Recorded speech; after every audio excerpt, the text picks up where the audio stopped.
Hello everyone. তো সেদিন বাড়ি ফেরার পথে একটা ভিডিও বানিয়েছিলাম, সেই ভিডিওটার সাক্ষী তোমাদেরও করতে চলেছি ভিডিওর মাধ্যমে।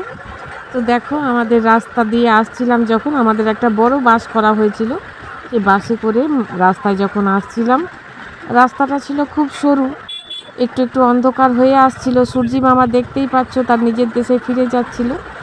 আর এই যে রাস্তা, সরু রাস্তার মাঝখানে আমরা যাচ্ছিলাম, নিচের দিকে ছিল গাছ আর জল, অনেকটা রিক্সের মধ্যে দিয়েই যাচ্ছিলাম।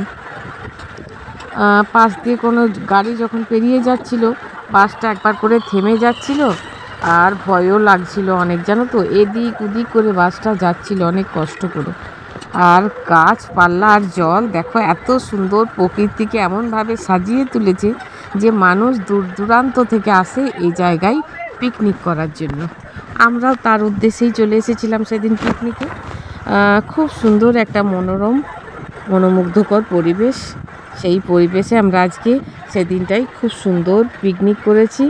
তো সেই সাক্ষী নিয়ে চললাম বাড়িতে, আর তোমাদের দেখাবার জন্য ভিডিওটা বানিয়েছিলাম। আর এই যে দেখো, সাইড দিকে যখন গাড়িগুলো যাচ্ছে তখন আমাদের বাসটা থেমে যাচ্ছে।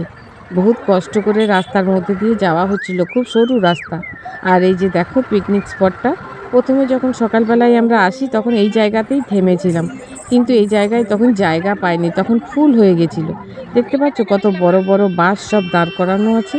এখনও পর্যন্ত তারা বাড়ির দিকে যায়নি, তাদের এখনও পিকনিক শেষ হয়নি।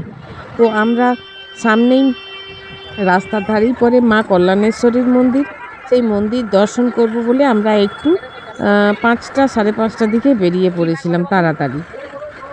সেই ভিডিওটাও তোমাদের, কল্যাণেশ্বরীর মন্দিরের ভিডিওটাও দেখাবো পরবর্তীকালে। ভিডিওটা কেমন লাগলো অবশ্যই জানিও কিন্তু।